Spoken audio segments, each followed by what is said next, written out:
morning and welcome back to Reaper Pro Tips with me, your host, Ann. Disembodied Hand Squinty, Disembodied Beard John, and...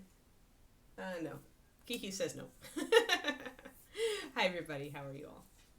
Oh, I hear Clicky Paws though. I hear Clicky Paws. Miss Clicky Paws is in heat. So, finally, after 9 months? About 9 months. Long cycle. But apparently her mama is like that. Oh, but yes, it's a day. It's a day. It's the third day of David being sick and me having to get up early to do all the dog routine stuff that he normally takes care of. So I had to haul my butt out of bed early to get the Kiki out on her walk and taken care of.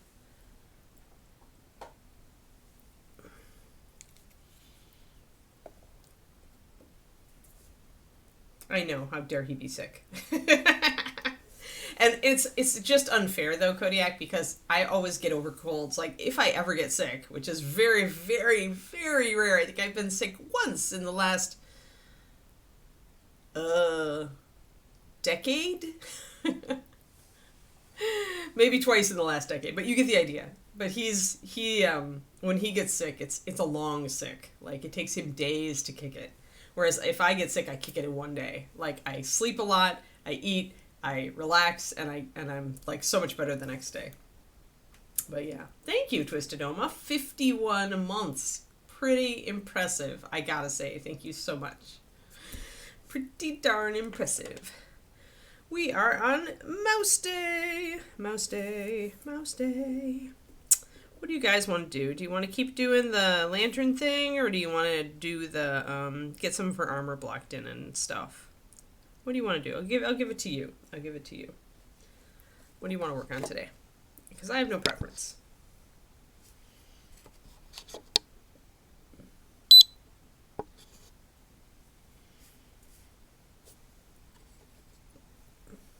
No preference. Everybody's kind of out of it. Everybody's like, we are working and kind of surreptitiously streaming you, Anne. We are not actually engaging today. Which is fair. Which is fair. If nobody calls anything out, I think there's some, there is definitely an argument for using lighter leather on her. Especially if I'm going to shade that red down, which I think I am. You're all lurkers. So I think I'll try a lighter leather belt on her and see if I like it. And if I don't, then we'll revert. And if I do like it, we'll stick with it. We got to go with a more golden leather, though. Because you've got that red shirt. When you've got something like that where you're red, you really don't want to go with an orangey leather for your lighter leather. You want to go with a more golden one. So you want to usually go with like leather brown and you're bringing it up, or you're going with like rich leather and you're bringing that up with like leather brown, amber gold, tanned leather. The lantern's just a pain, Polly. It's just a pain. It's a terrible, terrible pain. If I have the fine motor skills for it, it's just what it is. So let's just get the rest of the mouse done, and then we'll work on the lantern.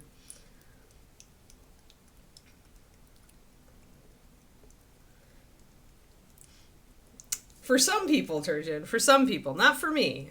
My immune system is on it. On it. And I also just learned, like, this was way back when I was in college.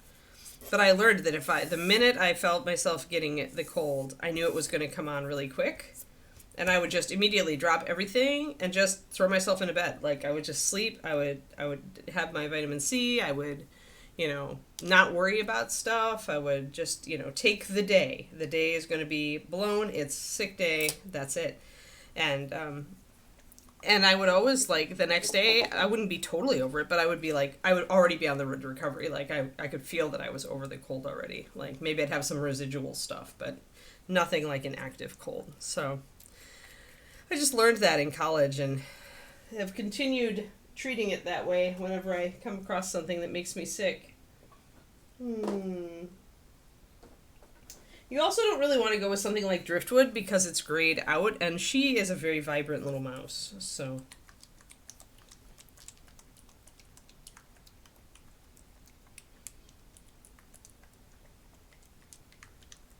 Yeah, I like Foggy Days.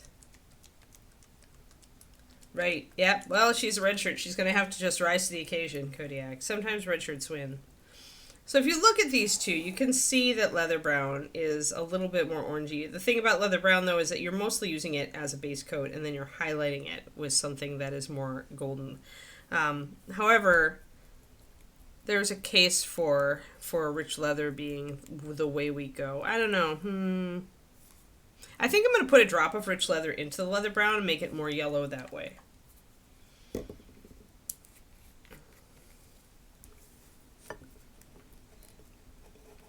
We just need to make sure that it's far enough away from the red shirt that it's going to be okay. And leather brown might be far enough away. It is lighter. But I just want to make sure. So let's do a 3-2. Let's do leather brown and rich leather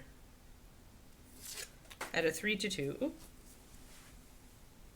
Dropping all of my little cards have accumulated here.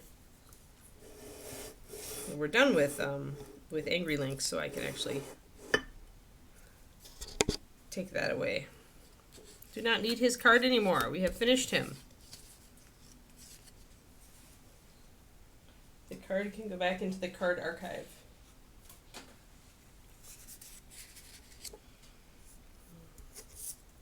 Alright, so something like that. Let's mix that up and see how that looks.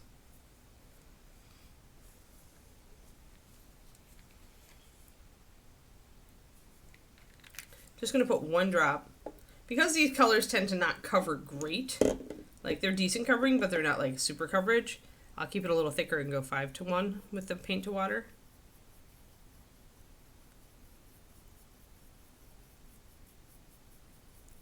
Alright, I like that. That's a little bit more. It's a little closer to her actual color, but that's fine. So we'll start with that for a leather color. The nice side effect is that the rich leather also made it a bit darker. So we will start with that and we'll go in.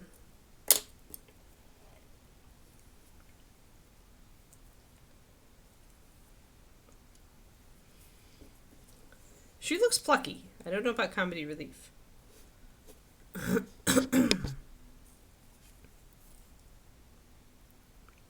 But you know, in the John Scalzi novel, the red shirts are the ones who save the day, so. Uh-oh. I see a little artifact from printing. Oh, hey, I sat down and started cleaning off my cat girl last night. Yeah, I think there's a little bit of an artifact there. 1 second.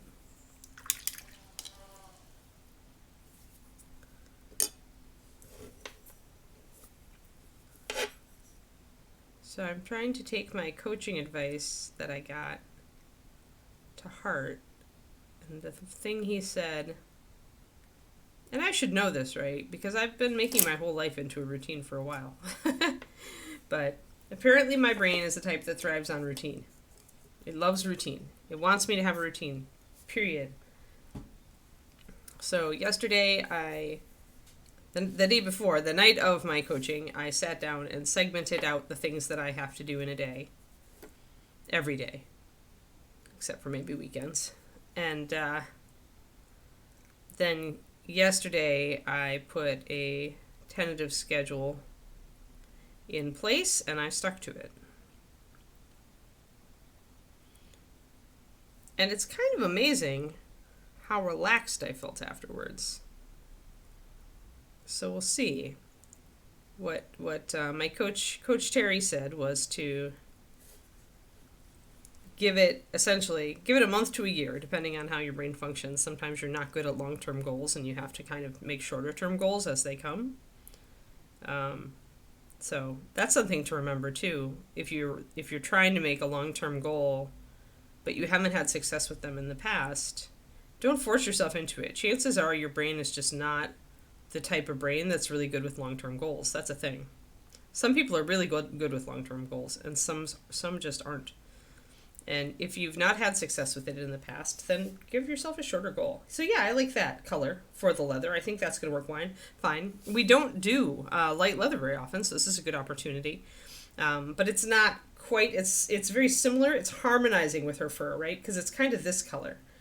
But we'll highlight it a little bit differently. It should be close enough to harmonize with her. And essentially then we're repeating the color around the model, which is really nice. Hey Slayer. So yeah, so I sat down and figured out, and it was a really easy, like I just had to figure out how much time, how many minutes a day I wanted to put toward everything that I do. Yeah, the lamp is annoying, that's why I'm not working on it today, Zachariah. But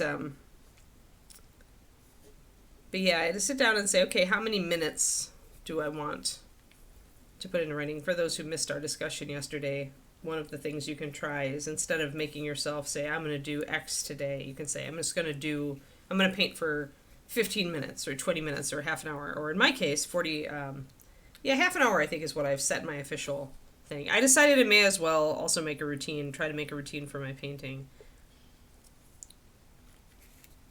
Because I've been frustrated recently that I just haven't been moving as fast on that, because I've just been stressed and unhappy when I get to the evening, and I've just been burying my head in a book. But that's not really like my long-term goal, right? I'd rather not be stuck in a book all night, every night. Mostly it's always with me, if it's escapism and I'm not just doing it for a day, then it means I'm unhappy about something and I need to stop and think about what I'm unhappy about. And in my case, I just had to kind of look at like what my goals are, which are important to me. Goals are important for me, and realize that I needed to just deal with it. So we'll try to make that into a routine too. I had that going a while ago and then I fell out of it. And that's something that happens. If you've like got your hey, I'm painting, every weekend and it's going great, and then you fall out of it for a while just because stuff, like, that's fine. Just get back into it when you've got the oomph. Oh, David emerges. We're going to hear the espresso machine now. Just going to get this on here. Oh, and I need to get a liner because I do need a liner on that belt. So let's grab our brown liner. No, you hear David. He's finally up. Well, he got up earlier today than he did yesterday. Yesterday he was not out of bed until like after 11. Yep, it's the espresso machine.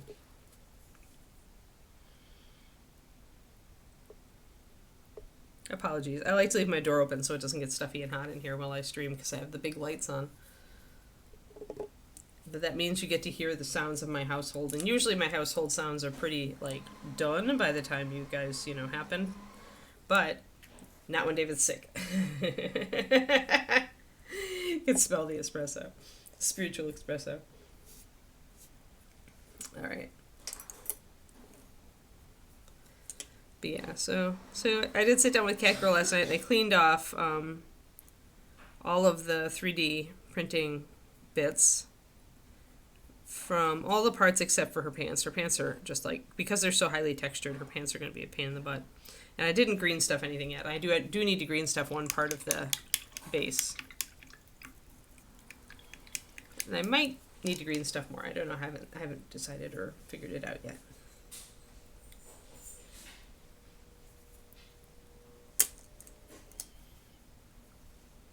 Alrighty.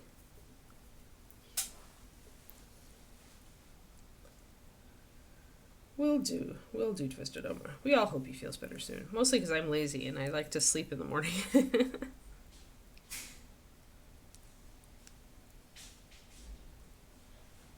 I want my husband who takes the dog out first to come back to me. Alright, let's get this lined.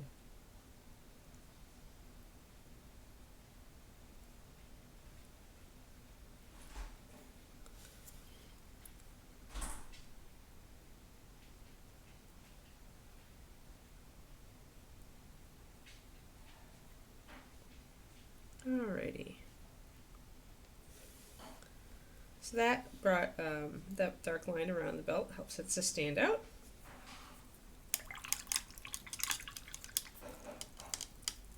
Yep. Yes, Crowley, the espresso machine is going right now. Pretty soon he'll start steaming milk.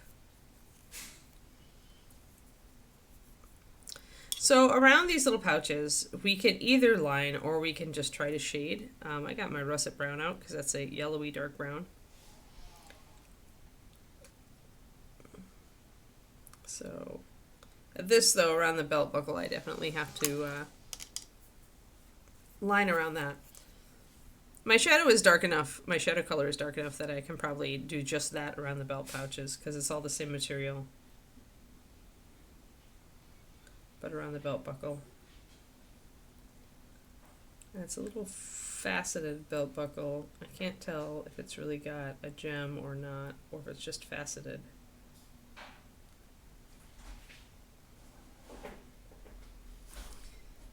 Yeah, it's really hard to see. I think I'm going to do the whole, put a blob of liner on it. And then come back and hit the inner. I think it's a normal belt buckle, so I should probably do the belt on the inside.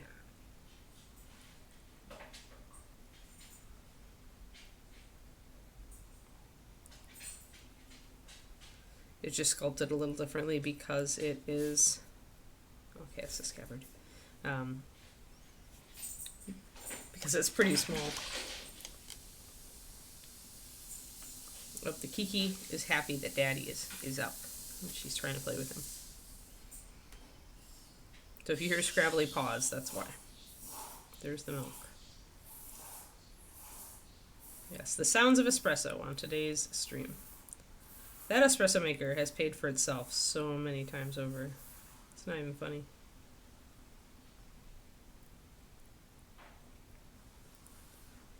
I'm going to just shade a little bit with my brown underneath the lip of the pouches.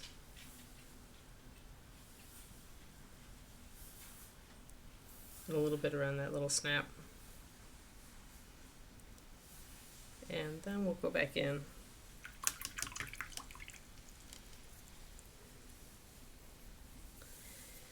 Yeah, don't judge yourself. Just like if you want to get back into painting, just make time. Make a few minutes and make it a routine. Routines don't work for everybody. Sometimes some people are just very free-form spirits. And they just have to come to it like when they come to it, because that's the way they do with it. That's the way they deal best with their lives, right? But habits can work for most people.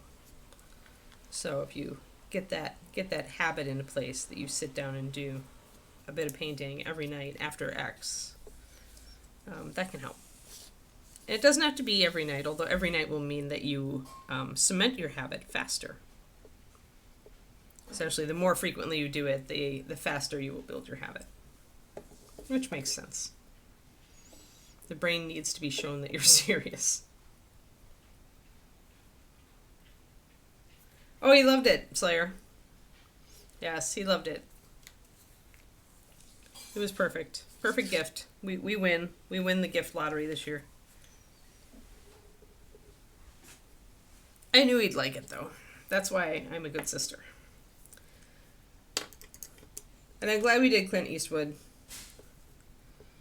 instead of a Star Wars thing. Because he's a Clint Eastwood fan and he's a Star Wars fan, but we sat and watched Good, the Bad, and the Ugly a lot as kids. So I felt like that was just cooler. It's also harder to find. And we didn't have to buy something like super pricey.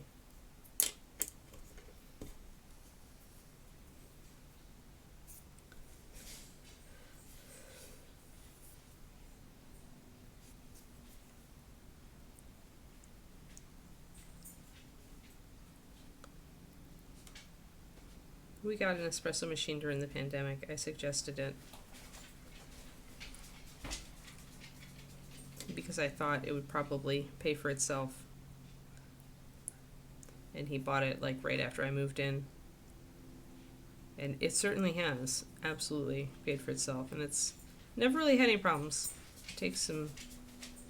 I'm just putting some white down so I can get the leather color to be true again. Shot my $10 video yesterday, so those of you who are patrons will get that today. I'm editing it. But it turned out well. It's dark style versus light style in miniatures. So I use Wapple's stuff, I use my stuff, and I use David's stuff to kind of show how things vary. Now, one of the things is that this buckle, if I made it brass, it's going to be like the same color as the leather. So what I will do in this case is the buckle will be silver. We'll actually do it.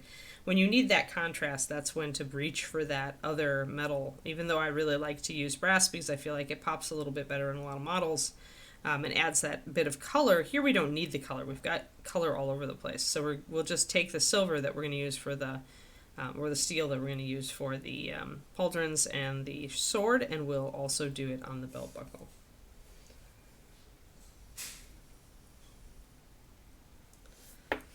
But yeah, and I also did a painted example for that light versus dark style a little bit. So it has some painting, me painting on it, and then it has some examples and talking. Should be, I don't know, I like it. It should be a good video. I like doing videos on painting styles, and this is a very fundamentally useful one, since it is talking about like different ways to start a model, because that makes such a difference. So we're going to grab our cloudy gray. I'm going to block in all this silver stuff.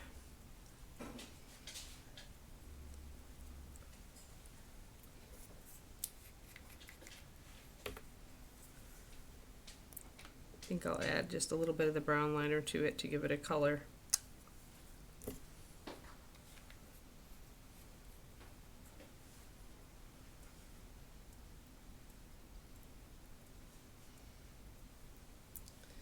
Although saying that the toads were slick is actually so much funnier. Like, I feel like you could write a children's book with some of your finger blorfs, Twisted Homa, sometimes. That actually should be a children's book. If it's not, it should be the, oh, somebody decided to go walking for a pastry. Somebody is feeling better. If somebody can walk and go get a pastry in the morning because he wants a pastry, it's time for somebody to start getting up again early to let the dog out. I'm just saying. But yeah, doesn't there have to be an autocorrect to like children's book out there somewhere? Like, because that's what you would make it. You would make it like, you know, when autocorrect told my story or something like that. And it'd be a little kid trying to tell a story, but he's trying to like type it, and autocorrect keeps putting really silly things in, and you could illustrate it, and it would be hilarious. I think that would make an awesome children's book. Somebody write that. I don't have the time. Even adults would buy that if it was amusing enough.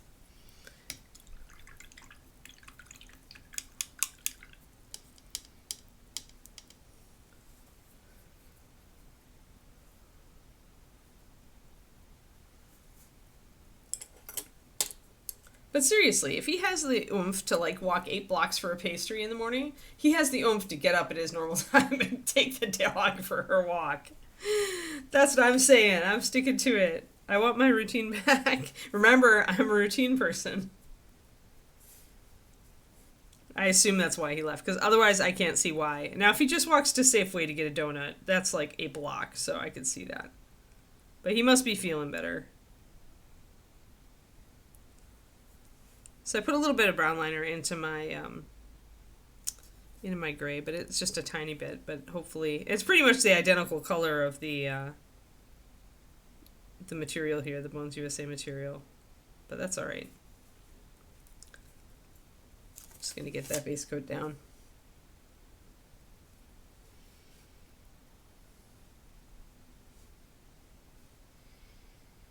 Yeah, the pastry shop, the Safeway's just down the street. It's honestly on our block. It's at the end of our block. So it's like 1 block to walk to the front door of the Safeway. A short block at that. I never bothered to drive to the grocery store. Like, I was just walk. But the pastry shop is at least 8 blocks. I think it's about 8 blocks. So it's a decent walk in the morning. So if he comes back with stuff from Midwife and Baker, I'm going to be giving him the side eye. Going, so how sick are you again?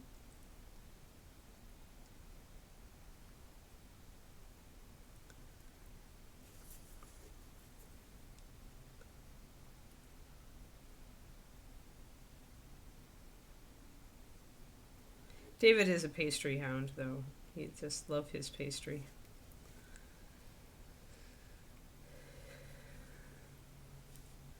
Yeah, I mean, it's not scary. It's irritating. Twisted Oma is the word I would use. I really love routine. I do. It is, in fact, astonishing. I guess it never occurred to my brain that I could just, like, because I'm a freelancer, you tend to think of your day as more freeform, right? Because you don't work for somebody else.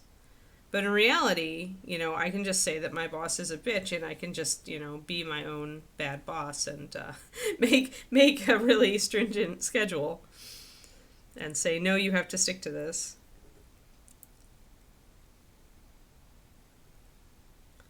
But I just never, I always had kind of a loose structure, but I never, made a, tight structure because so much stuff can just come up. But maybe that's the problem, right? So stuff comes up. That stuff can wait, right? Unless it's, big, obviously, emergency stuff. Sometimes if Kiki swallows something, I'm going to rush her to the vet, and that's going to screw my schedule. But normally, the little crap that comes up is not terrible urgent, right? It can wait until, after supper or something.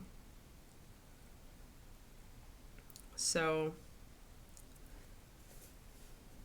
and the other change I made is, because it's winter, so it gets dark so early, I really don't like walking in the dark.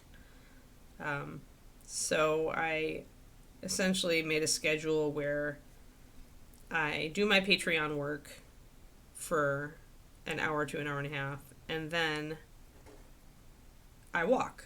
And I do that to give my brain a break so that it can refocus before I write. And I did it yesterday. I thought it was going to feel like me wasting time during the day, but it actually didn't. It actually felt really good. So I guess we'll keep that. All right, so pauldrons. You can see that the color is a little bit different from the base material.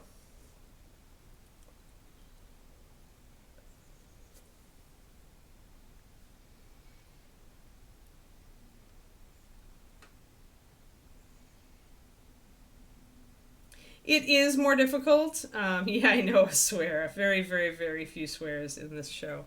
It is more difficult. That's why they say, and they're right, that freelancing isn't for everybody. What is that? I just, can't tell what that little bit of detail there is. I'm just going to make it a silver thing, because I just don't know. But yeah, in general, it's much harder to be your own boss, right? It's mostly if you're very used to not being your own boss, right? Which most of us are not used to being our own boss. But at this point, I'm very used to being my own boss. And if anything, I stress myself out too much about being my own boss. So giving myself a routine, and specifically the trick that my coach suggested on not putting down exactly what I want to get done. So instead of saying, yesterday, I was instead of saying I am going to shoot and then edit this video, for example, instead I say I'm going to spend an hour working on this video, and whatever I get done in that is what I get done, right? And then I spend, I have half an hour for email, to deal with work email, whatever, things like that. Patreon messages, whatever. But giving myself I have X amount of time to work on X, and then just getting done what I can. And knowing that if I'm doing this, committing to do it every day, every weekday, that means I'm not going to be missing anything. Maybe it'll take me a day longer to get something done if I don't quite get it done within the space of time. But there's no pressure on me to finish a thing, which I think was the problem before, is I was putting a lot of pressure on myself I would always load more into my day than I could do. And it always felt terrible, it felt really stressful, because I was never meeting the goals that I wanted to meet for myself. So instead I had to step back and go, I have my list of things I need to get done. I know when they need to get done by. And I'm just going to say I'm going to work on that thing today from this time to that time. And that took a lot of pressure off of it. right there. Huge amount of pressure off of me. Let's see. Are we going to do for the back here? I feel like I should also do the scabbard in silver because, in steel, because it's right up next to her hair, and that putting NMM gold next to blonde hair is just generally, it's going to disappear. So we're going to put the silver color on there too.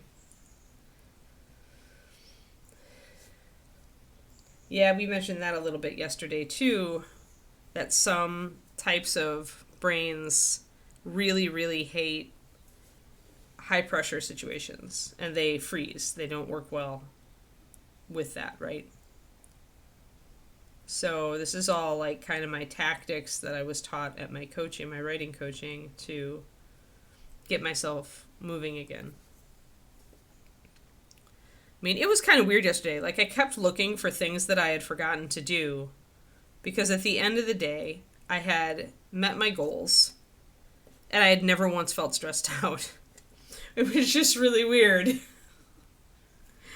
It's odd how, like, just a shift, like thinking about something in a time block instead of it as a task, how much impact that can have on if your brain is a certain way.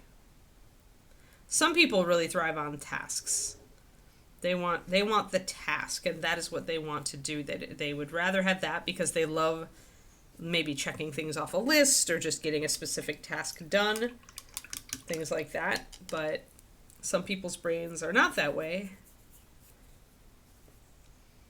And for me, especially having done this show for so long, this show is like blatant, like, proof that without setting a given goal and just painting every day, we get a lot done, right?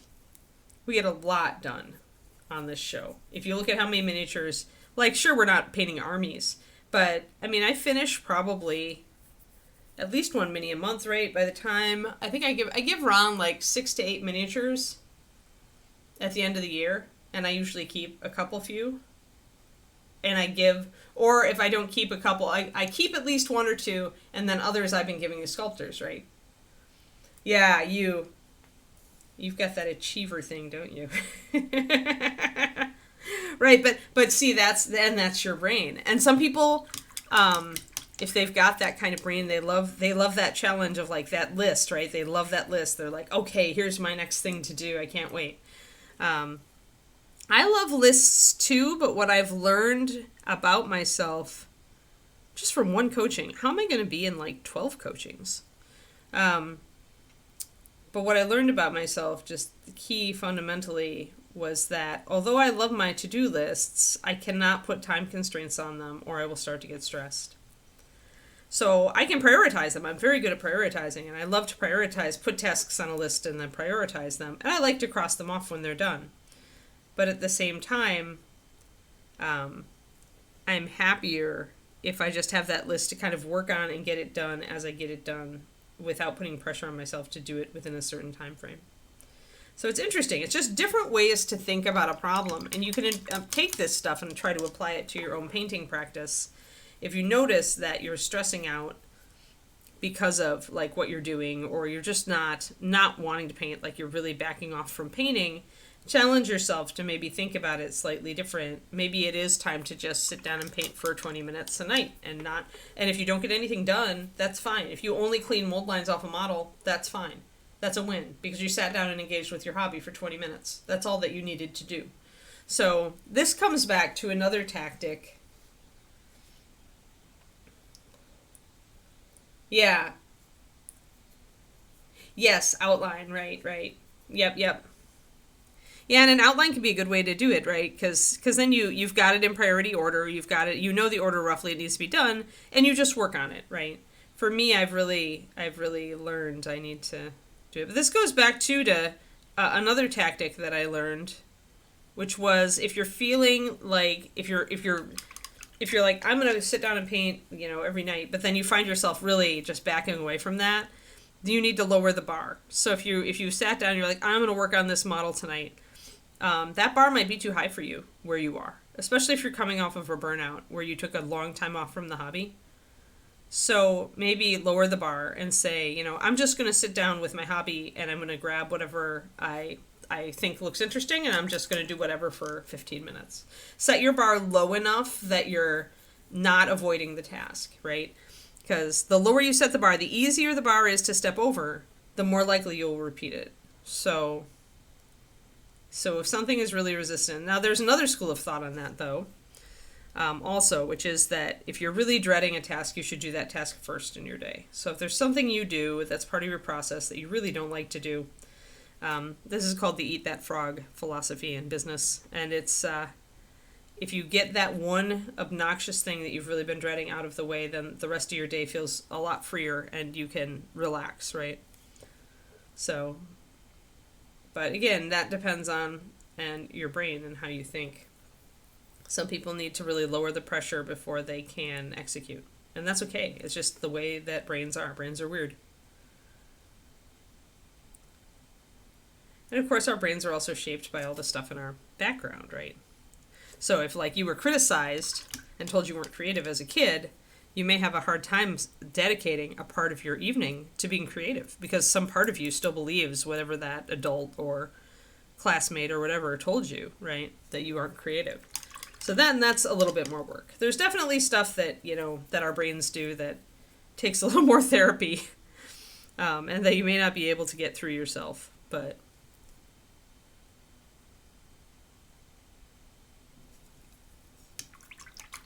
in general, we can troubleshoot our brains on the little stuff pretty easily. Yeah, eat the frog. Yeah, eat that toad, eat that frog. They're people different.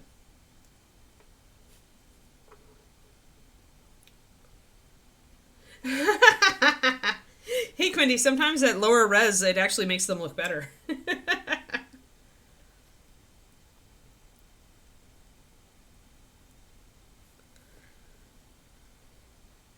yeah, productivity is very interesting. And this, I don't know if you caught it, Moonlight, but I decided I wanted some coaching, some actual coaching from a Clifton Strengths coach who's a writer.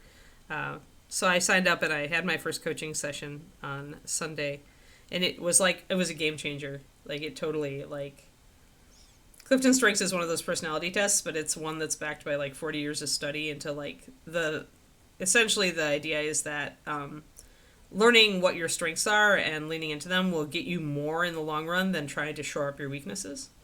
So you take the test, you learn what your strengths are, and then you essentially try to develop them and keep them at their strongest. And in that way, you're able to most effectively take on your life.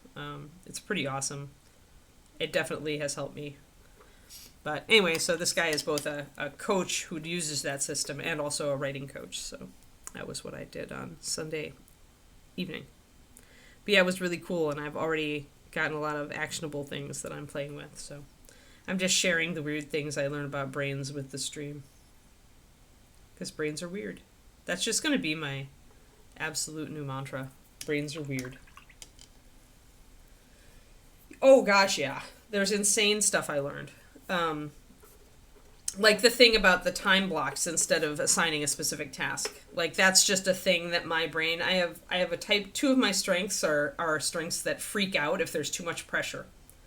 So by taking the pressure away, by not giving them a specific test that has to be done in this time frame, and instead saying, we're just going to sit down and relax and just do this one thing, work on the Patreon, whatever it needs, for an hour here or an hour and a half or whatever.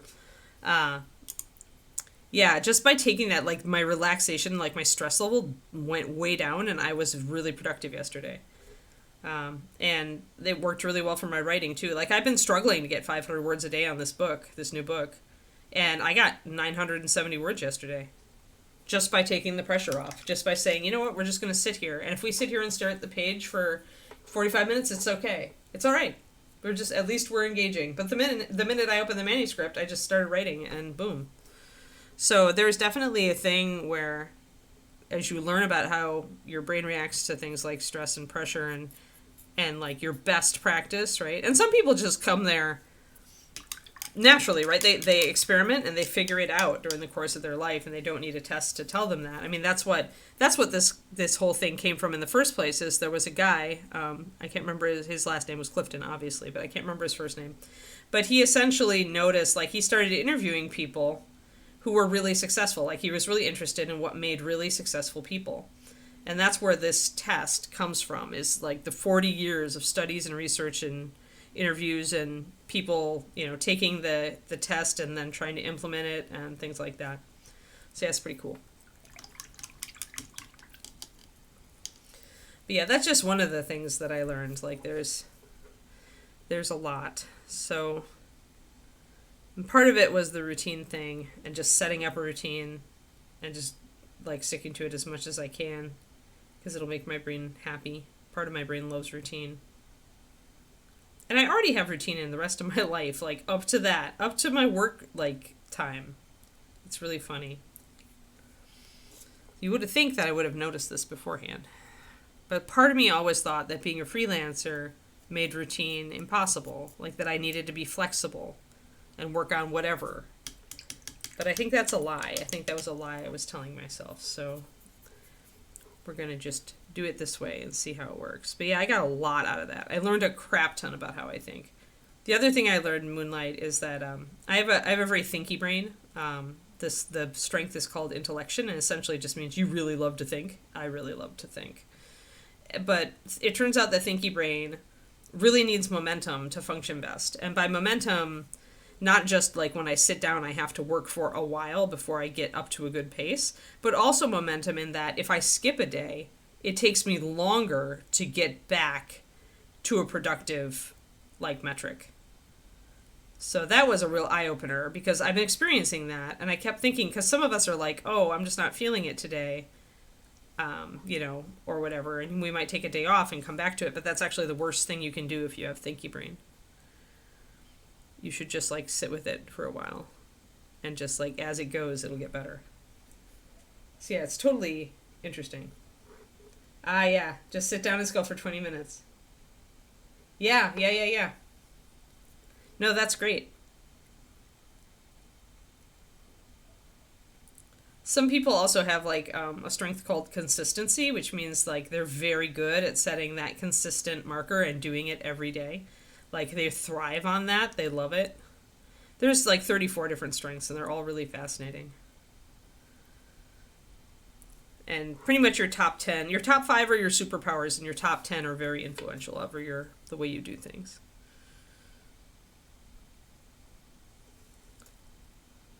I have a lot of strategic thinking in my top 10.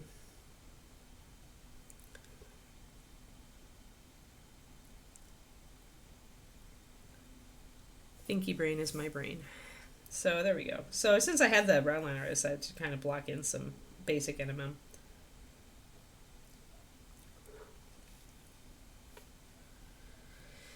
Yeah, Zachary, if you haven't taken this, you may want to take Clifton Strengths. Like, you may want to take the test and see what your top 3, or top 5 are, rather.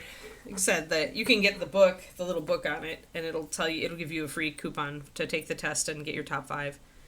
Your top 5 are really, like, very fundamental to who you are. Although I find that my number 6 is, my 6 through 10, Becca, the writing coach that I follow who got me into all this, she says that it's like we have an always bucket, where like our top 5 strengths are usually in the always bucket, but sometimes a couple more are. And then we've got a mostly bucket, and then we've got a sometimes bucket, and then we've got a never bucket.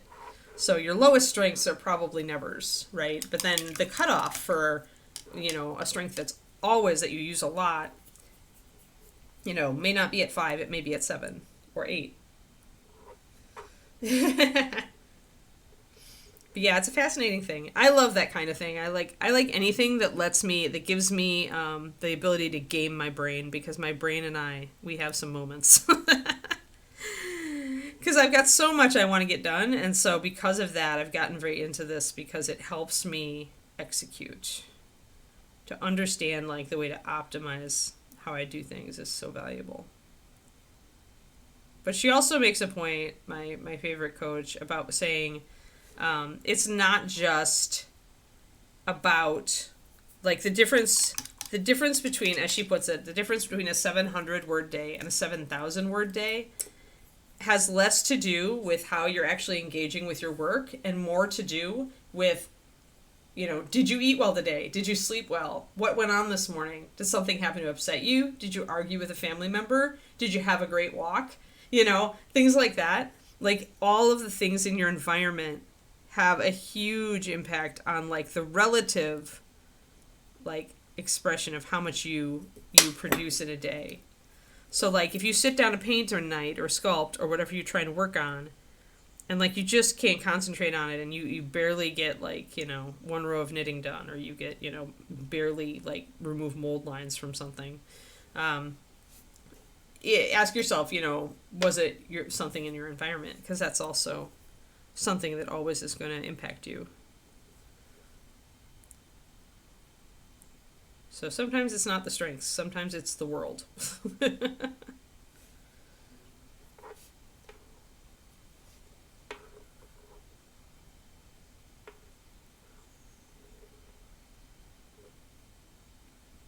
I don't know what you mean by mystery feature. Andre.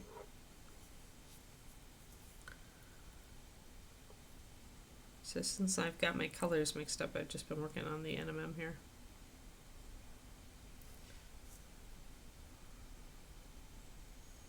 Yeah, breaks to your routine really throw you off too. Mm-hmm. Yeah. Yep. Yes. Yeah, it sounds like we might have some strengths in common. The one that loves routine is called discipline. And it's a wonderful one for, like, lists and tracking and productivity. It's a great productivity thing, but it wants a routine.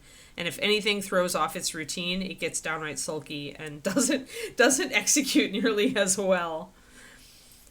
But it's also probably, I have that, and I have a strength called focus, which is essentially putting the blinders on and just going at one thing. And it's getting in the zone. It's that time when you get in the zone and you forget to eat. Like, that's your focus. And I have that as a superpower, so. It's actually higher than my discipline, but I feel like my discipline and focus really interact a lot, and I want my routine. I want my time to sit and work. Get very angsty and grumpy if I have a disruption of routine, like David not being able to take the dog out in the morning because he's sick. Oh, and he totally went to the bakery, by the way, because he's still gone. If he had gone to Safeway for a donut, he would have been back right away. So he totally walked that 8 blocks. He's getting his butt out of bed tomorrow. Oh, it's not on the lantern. It's over here. This little divot over here underneath the pauldron. I'm just going to paint it silver. I don't really care about what it is. I've committed to painting it silver. Like, you don't have to be right when you decide to paint something a certain way.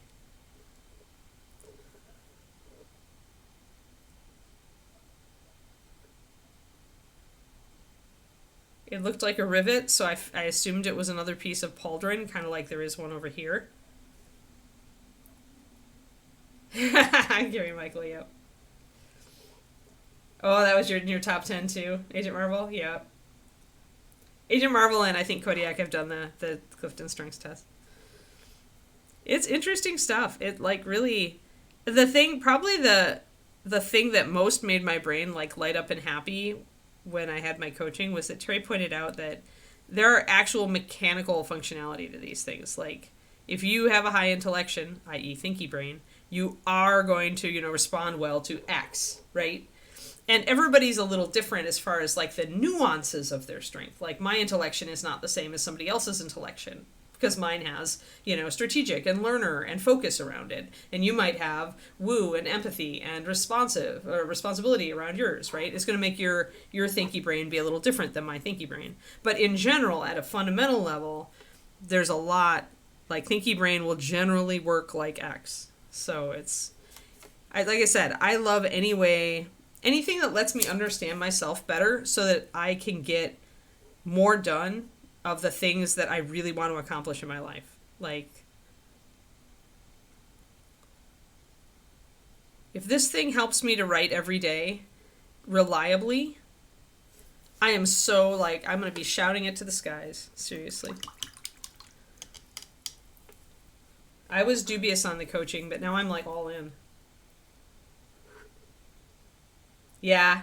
Achiever is, my achiever is pretty low. It's 20 or 22, I think.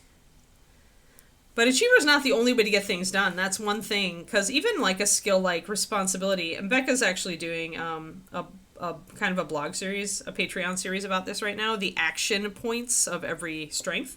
Because even if a strength isn't an executing strength, like focus and discipline are executing strengths, and achiever, but even if a strength isn't an executing strength, there's something in it that you can use to help you get things done.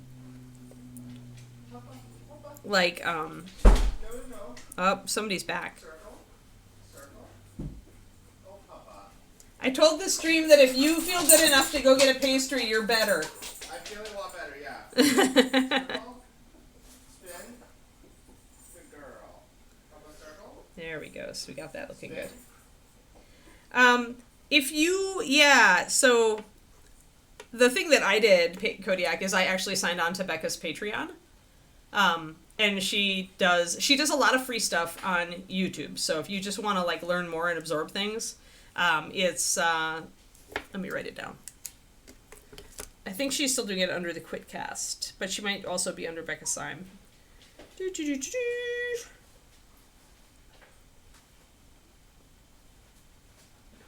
Let me get this.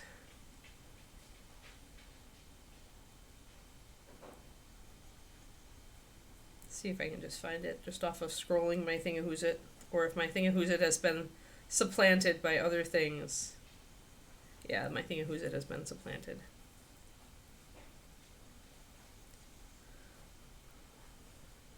Alright, yeah. So this is her. So if you look that up, you'll find it's a lot of writing stuff, but she also talks about strength stuff. And any of the writing stuff you can take and flip it to painting, and it pretty much is true. Because it's creativity, and it works the same way. So she's got a basics series that she's got right now, and honestly, one of her things is the QTP. And what QTP is question the premise. So, and I tell you guys this all the time, if some painting guru, or some expert, or some pro, or some competition-winning painter gives you a message that says, this is gonna work, this is, the thing, this is the new, this is my technique, it helped me to do this, I know you can do it. Question that. And I tell you to even question me, because it might not work for you, right? And actually her thing is that because the Clifton Strength stuff, she's also a certified coach, but she can tell you why it's not working, right? The Clifton Strengths thing can tell you why something isn't working for you, because brains are weird. Right, yeah, question the premise on that. Question the premise. Oh, Twisted Owen wants to know what kind of pastry you got. I got a muffin. He got a pumpkin muffin this time. He decided he wanted his comfort muffin. He loves their pumpkin muffins. He's so sad when they go out of season.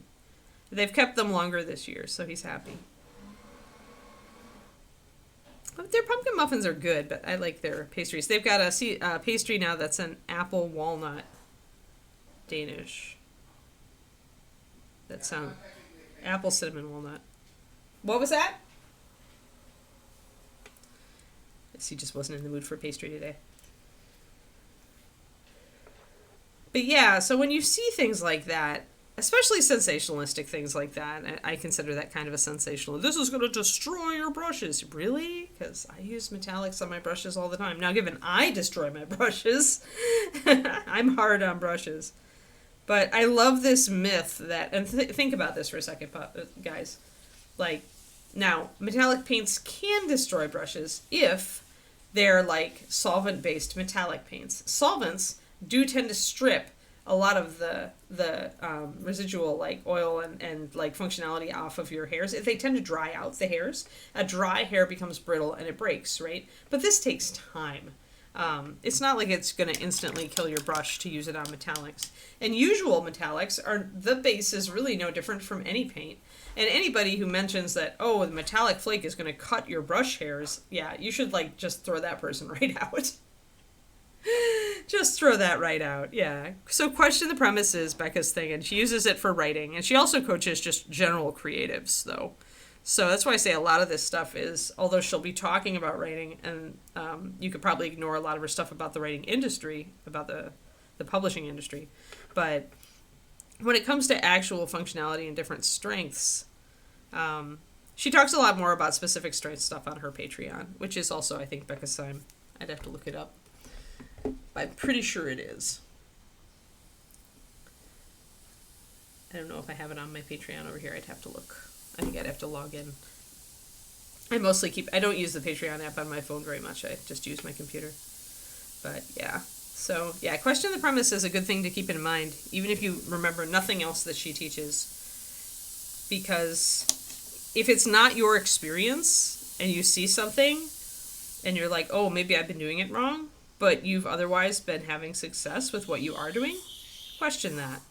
Really question that. If you haven't had success with what you're doing, then by all means give it a try. But if it doesn't work for you, it's not necessarily your fault, right?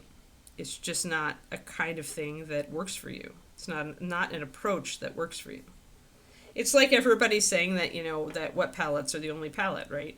That it may work with, they may work for people, right? They obviously work for a lot of people. But if they don't work for you, question the premise that they're the only thing out there and that you shouldn't use a well.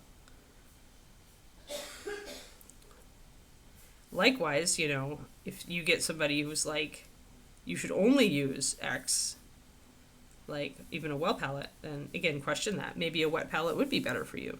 Usually, that's why I always tell people try both. I'm just gonna get some, there we go, let's get some shadows in here.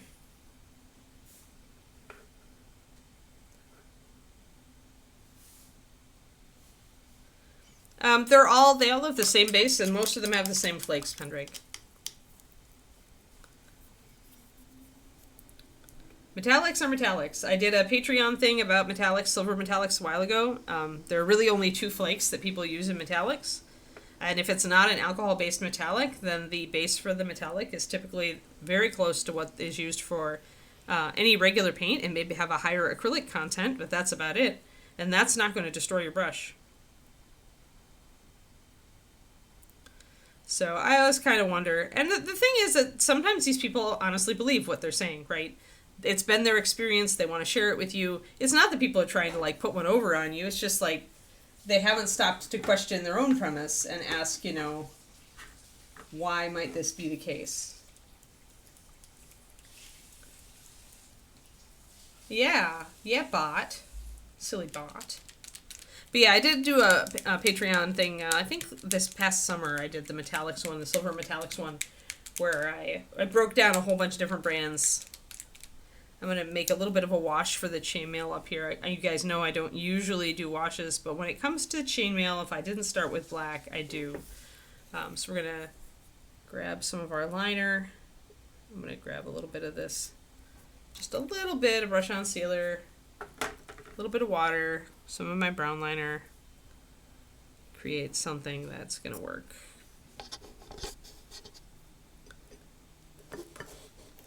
There.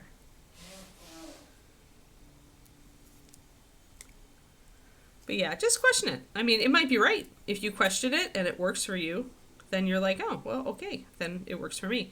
But always be cautious about, like, even with yourself. I mean, saying, well, I do it this way and it works for me. That's fair. But it should be cautious of presenting information as it is this way, right? It could be that way for you. It might be that way for other people, but it might not. Everybody has things in common, but everybody's also very different in the nuance, right? In general, humans are very similar to each other. In the nuance, they're very different. In the fine detail is where we all diverge.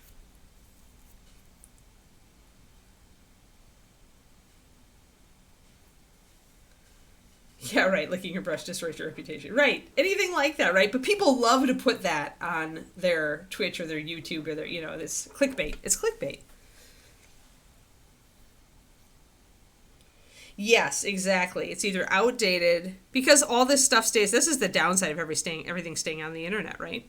Is that we get a lot of out of date information. And sometimes, if there's no date in evidence, you have to kind of like go, I'm going to do my liner. I'm going to go around all these little rivets on her shoulder pad just to make them stand out. I'm going to move this back out of the way. But yeah, people aren't necessarily trying to spread misinformation. They just found the information and it made sense to them, and so they're passing it on, right? But that's why you should just kind of question it a little bit. Because sometimes for some of us, it's very easy to blame ourselves when things aren't working. And sometimes it's not you. It's just that this thing just doesn't suit the way that you do stuff. That your best practice is not the same as that person's, right? Or sometimes the product has actually changed or things have actually changed. Just trying to get some of this stuff in here. If I can't tell what it is, we're making it a rivet at this point.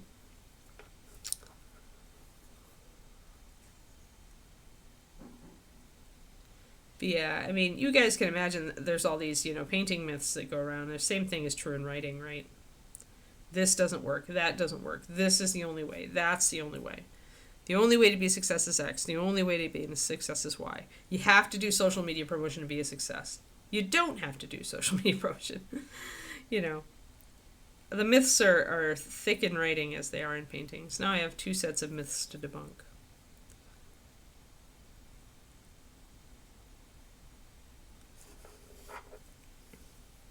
Alrighty. Let's do some sword. Let's do some NMM sword. How riveting. Hey, Roger, thanks for the resub. 41 months. It's pretty awesome. Pretty awesome. Thank you so much. Yeah, right. It can be a lot of things, right? Like for me, social media is just not my gig because it's really a time waster for me. And I get very frustrated with it very quickly for that reason. Like it sucks me in and it makes me want to stay on its platform, and I don't like that. So I chose to not do social media promotion for my books. Instead, so first we're going to put that shadow, guys, up near the top. Instead, I chose to learn to do Amazon ads. And it's working out fine for me. So I'm spending a lot less time. I'm not having to go on social media, and yes, I'm having to pay money, but I'd rather honestly pay a little bit of money than have to do all the time and promotion. So everybody's road is different. It's in painting, it's in writing, it's anything creative. So we're doing that little bit of a shadow there. Yeah, right. And that's a good way to do it, Moonlight. And as I get more books out there, I may throw in some social media stuff. I mean, I have like an author Facebook page, right? And I have a newsletter. Those are the things that I felt like I liked. They fit my particular way of doing things, right?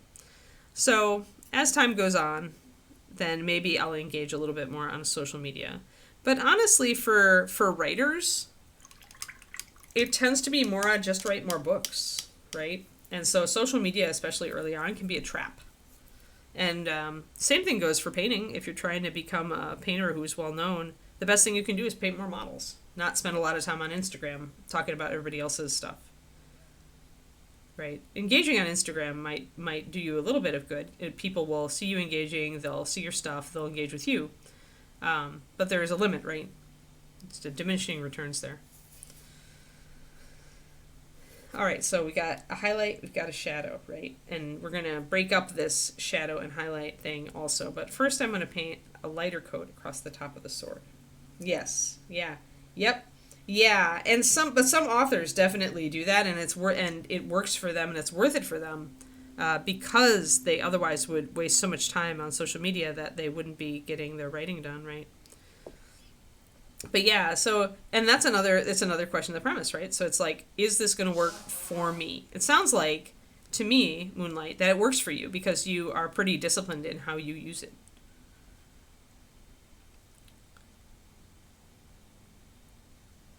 But yeah, I don't like the having somebody else do it either. That's the thing.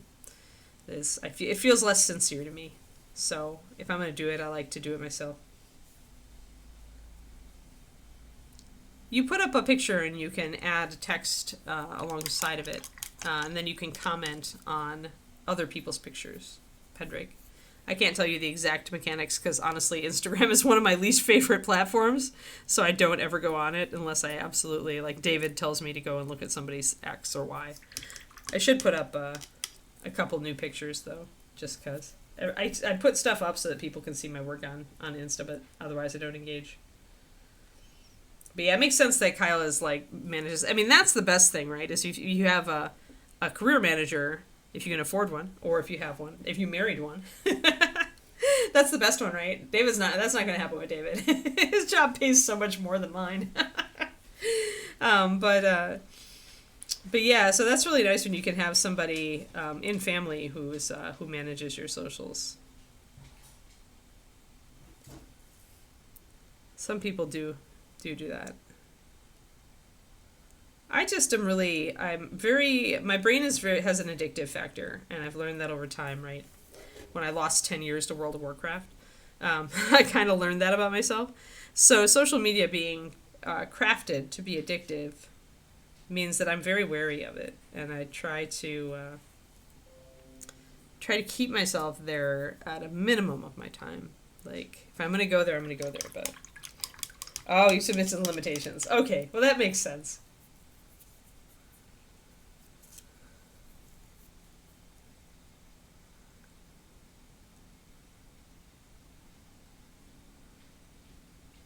Yeah, well, and that person probably has a lot of like relationship building skills, right? Like the people who do really well on social media are heavy in those strengths, are heavy into those connection and relationship building strengths. I'm not. I think I have a couple. I have 2 relationship building strengths in my top,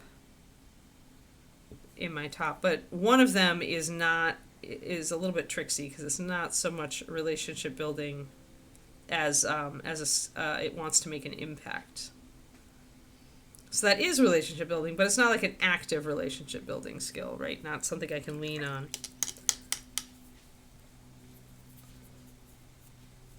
Yeah, when you have a lot of other interests and hobbies. Yep. Right, you go there for work and then you get, like, the fun stuff kicks in. Yep. I feel it. Hi, Papa. What's up? Do you want to say hi? Do you want to come say hi to the peoples today? We didn't get a Kiki sighting yesterday. Come on, Papa. Come on, yay! There's my Keeks. There's my Keeks. Yay! We have a Kiki, everybody. We have a Kiki. She would like to say hello. Did you miss me? Yeah. Yes. They missed you. You're a monster. You know that? How did you get to be such a monster?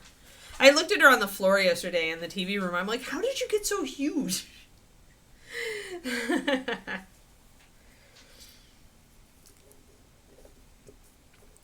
But yeah, I do get that sometimes with the Book of Faces, where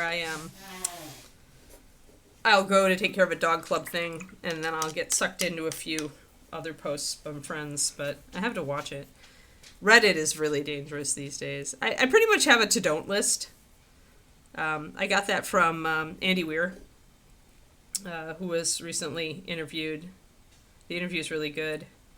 But he talks about, having a list of places that he's not allowed to go until his writing is done. And all of the social media stuff.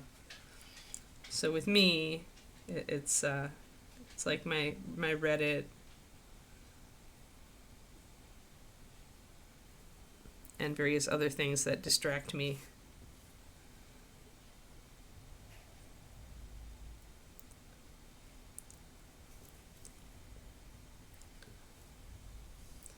So I'm doing a little bit of irregular blocking here on the sword just to give it a little bit of a sense of having things that are impeding the light reflection.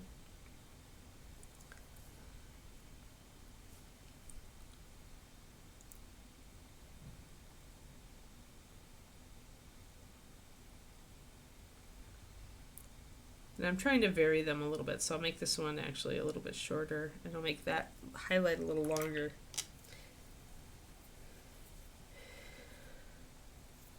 Yes, we're going to do the fire genasi. I pretty much capped it the other day. Bree the halfling was close, but the genasi, I think, after I let my new patrons weigh in, my newest ones, she is going to win.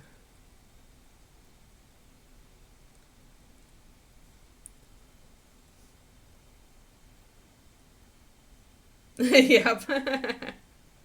Cool. Excellent. Yeah, I'll be doing a post on this because this one is so very accessible, Moonlight. What I'm going to be doing is once we get... I have to finish Marika first. She's the last one that we were painting along. It's not quite done yet. But once she's done, I'm going to make a post to my Patreon at large, everybody, to let them know that we're about to start a new model and to let them know that that is the model. So, yeah.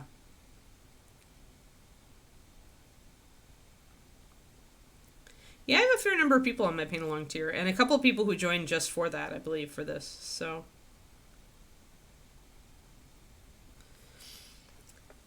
there we kind of make it different lengths, like when you're doing the highlight and shadow bands on a sword, or any long weapon or long piece of metal. Kind of alternate, make sure that your shadows are different widths and your highlights are different widths as well.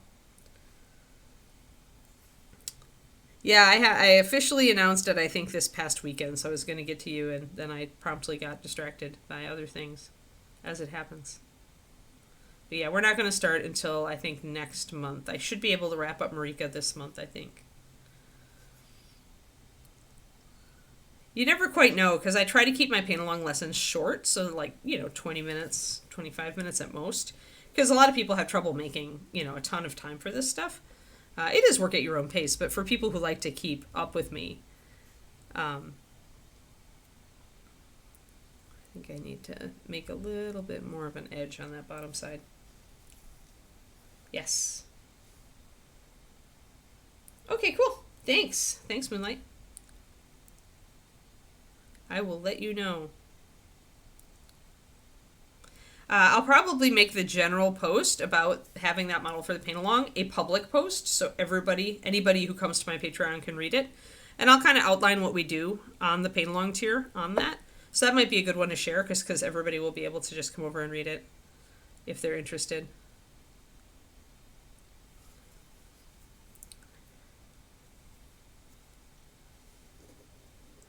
Because if you make it too regular, it looks wrong, Pendrake, because what you're suggesting is that there are things around the model in the environment that are blocking the light with these shadows.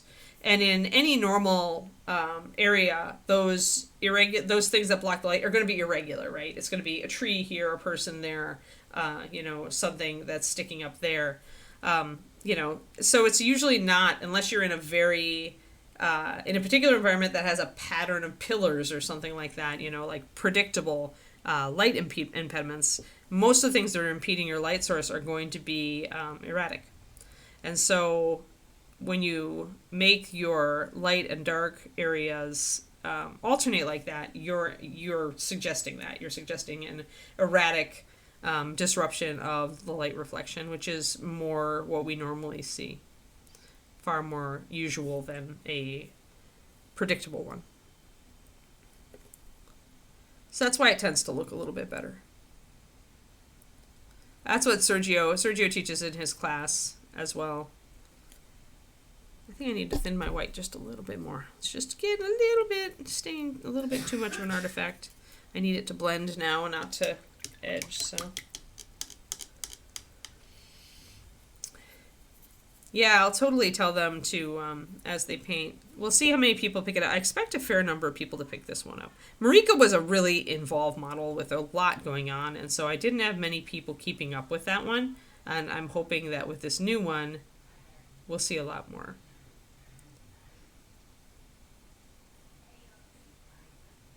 It's kind of why I'm going to enjoy like using your models. I mean, like, because they're really clean, and they're more simple. Like there isn't just a whole bunch of crap on them that can take so long to paint. So I think these will be good because people will get more results faster, and will finish a model a lot faster, which is really gratifying for people as opposed to being stuck at a model for forever. There we go. So you can see how making that a little bit irregular, fading it in and out, keeping your shadow and your light bigger here, maybe smaller here, that helps to create just a little bit more of a realistic look.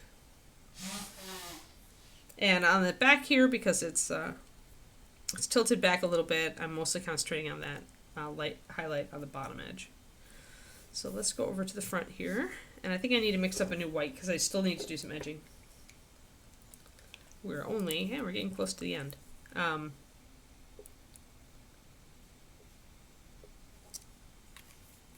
So yeah, usually when working with NMM, I keep two different whites. I keep a thicker white that I can use for edging, and a thinner white that I can use for blending.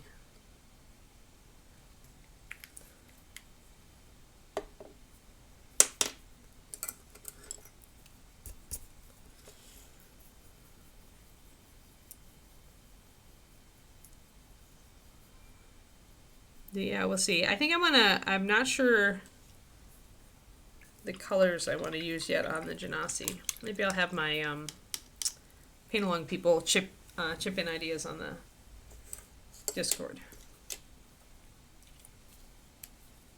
Hold on, my white got a little bit thin. There was a little bit of water in the cup already, in the well.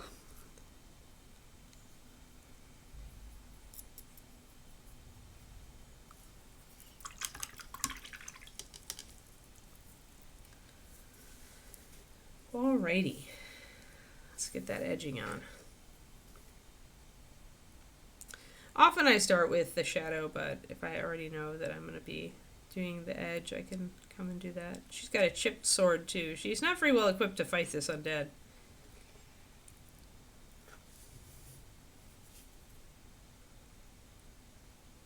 So edging around everything with white is one of the things that Sergio, among others, do. I've kind of adopted it. It does tend to, especially on smaller models, it does tend to look good. It pops that lower edge highlight a lot.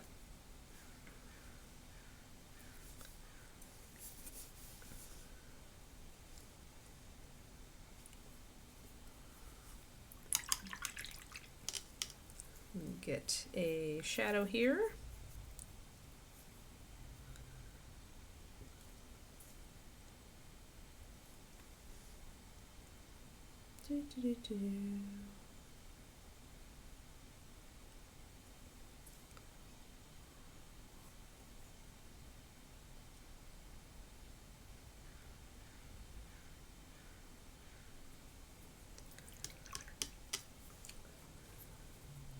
So I always start with a shadow at the top, no matter what, because you always want a shadow like under your main highlight, because that's how you produce that illusion of shiny.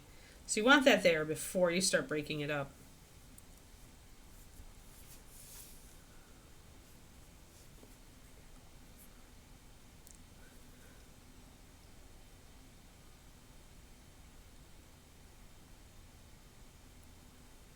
I'm going to make it more narrow back here and wider up here this time.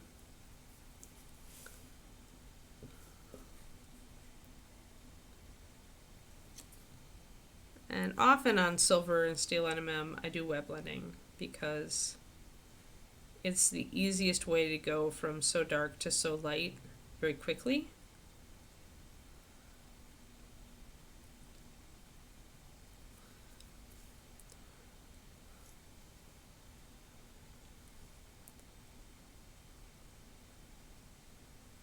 So I tend to do a lot of wet blending on steel. Not nearly as much on gold or brass, because you don't have that. I tend to also bring in my shadow like later in brass and gold.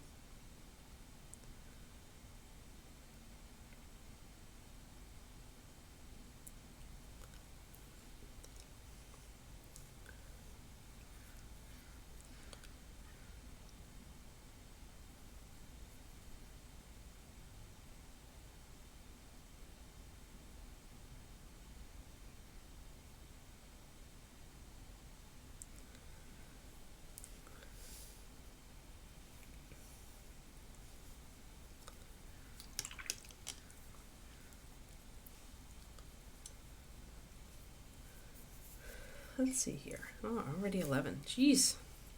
Time flyeth.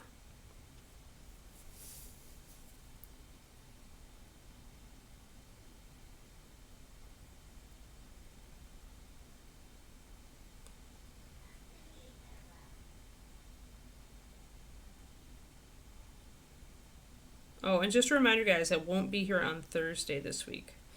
I have a medical thing that I need to go, because I'm getting all my medical things done this January and February. So I have a medical thing on Thursday, and sadly I could not get the appointment for afternoon. I had to get it for morning. So Thursday I will not be here.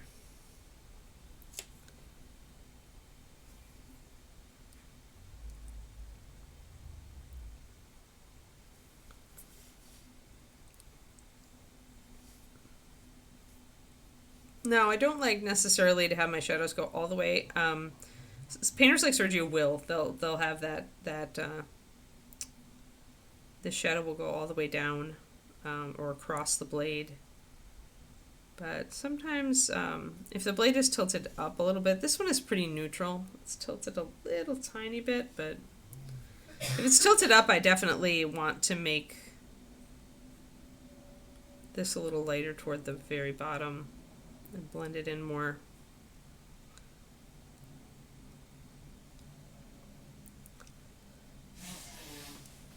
I tend to like that a little bit better. I could also break this up a lot more. And I'm doing a very black and white NMM with this, meaning there isn't much gray left.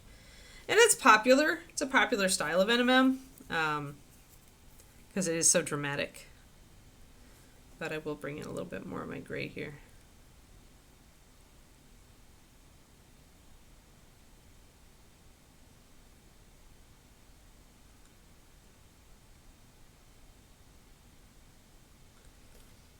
And that'll make it look a little more steely.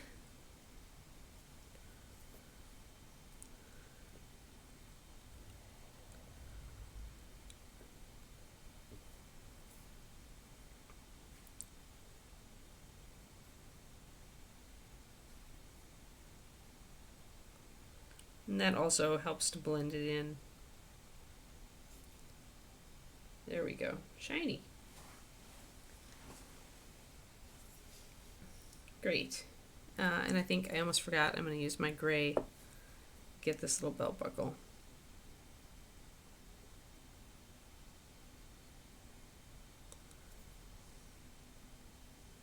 My gray is pretty thin at this point, but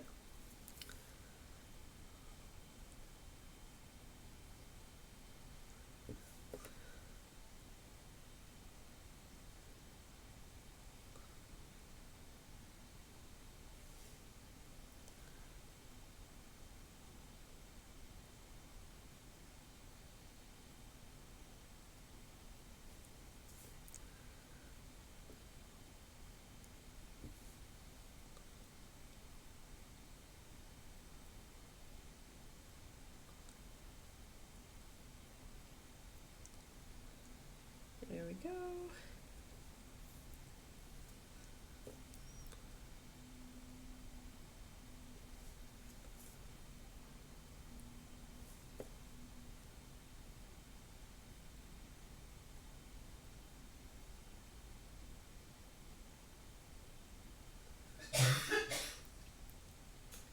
Now I'm bringing a little bit more pure white up on the top. And then we will call it.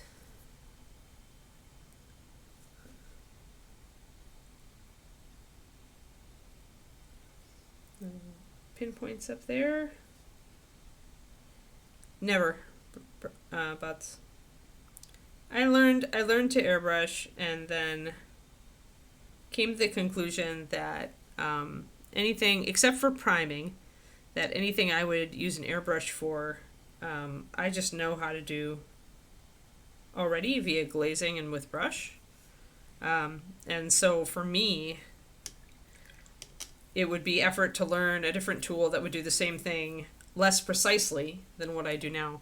Especially on 28mm, I feel like an airbrush has limited use unless it's a larger 28mm model. On something tiny like this Mousling, maybe you could do the blends on the sword. Yes. Yeah, he does, but he also paints mostly larger models. Sergio does not paint 28 usually. So if you are a larger model painter, you may find that you get some mileage out of an airbrush, and especially for base coating, highlighting, and shading. And then as Sergio uses it for glazing, although I find that Sergio's technique is pretty tricky. I mean, it's really easy to do too much and lose everything, a lot of the work you've done. So yeah, so you can use an airbrush, but you'll even notice that, like, when Aaron Lovejoy brings stuff to ReaperCon, like, he is mostly not painting 28mm. He's painting bigger models, especially dragons. So there's a reason for that, right? You can do a lot more on a big model with an airbrush. I just find that, for me, Rhonda and I we both took Sergio's class, and Rhonda and I kind of came out of it with the same ideas. We both rely heavily on glazing.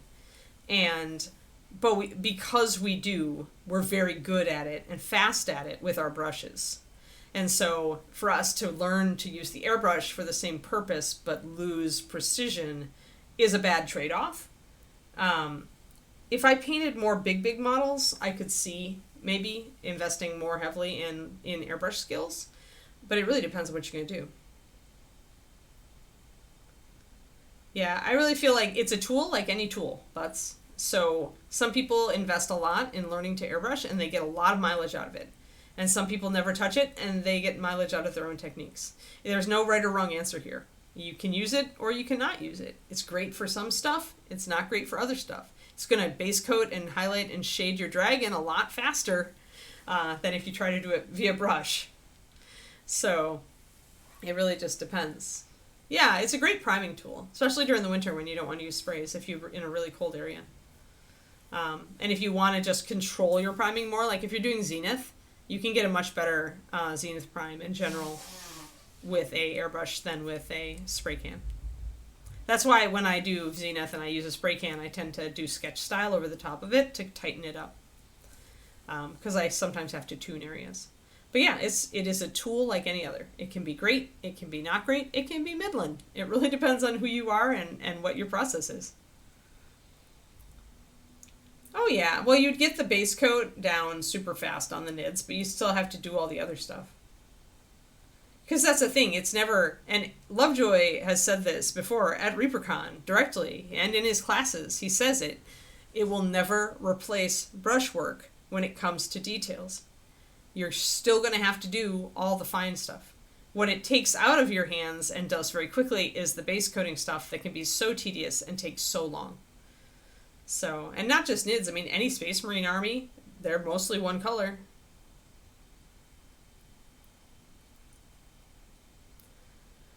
Yeah, my opinion is that it's a tool. It's a tool I choose not to use, but I have friends who use it very well and get a lot of work out of it. And if I painted more really big, like monsters, then I probably would put more time into learning my airbrush. Because then it would make sense for me. But with me, I'm always looking for the best route for what I do. And what I do right now does not require an airbrush in my assessment, right? Yeah, vehicles too, because you want that super smooth base coat on those vehicles. I know I don't paint vehicles. Maybe someday.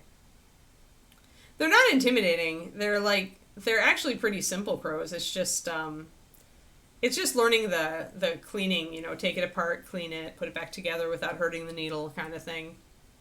Yeah, it's like, yes. It's kind of like learning a whole new hobby, kind of, yeah. I mean, you're still working with paint, but yes, it is a totally different delivery mechanism. I actually airbrushed more when I was a kid because we would do t-shirts.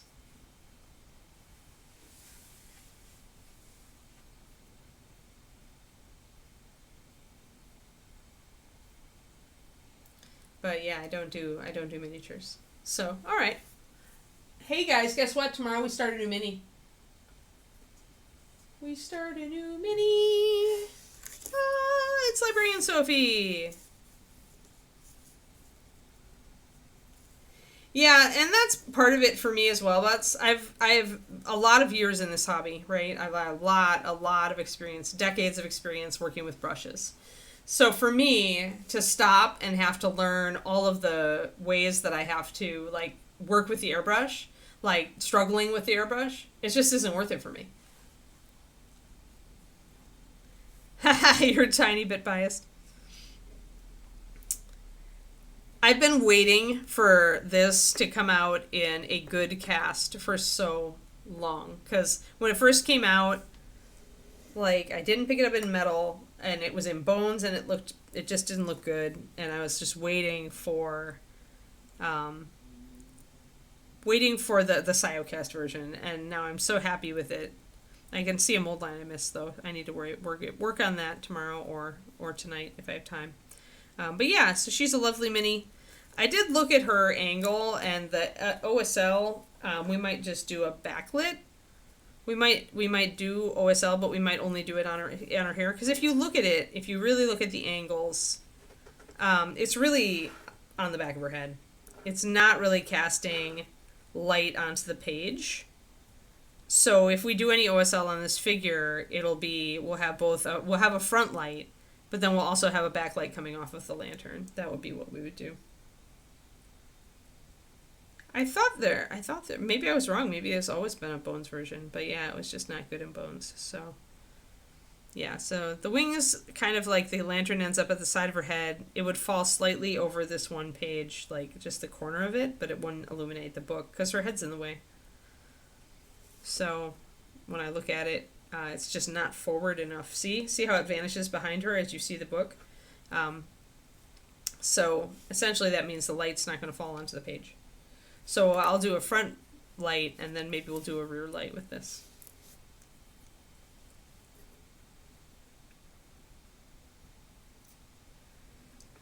But yeah, I kind of assumed there was a metal version. I just missed it, but maybe it was always just in bones, which is just a shame, Carly. But at least now we have this. So if anybody who wants to pick it up, that's its number. It's a lovely, lovely model. Even David wanted one. When he saw it, he's like, what is this? So we're going to be starting her tomorrow.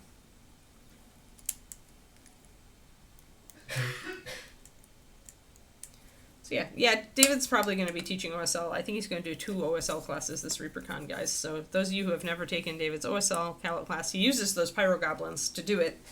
And it's a great class. So there'll be 2 sessions, hopefully, so maybe more people will be able to get in.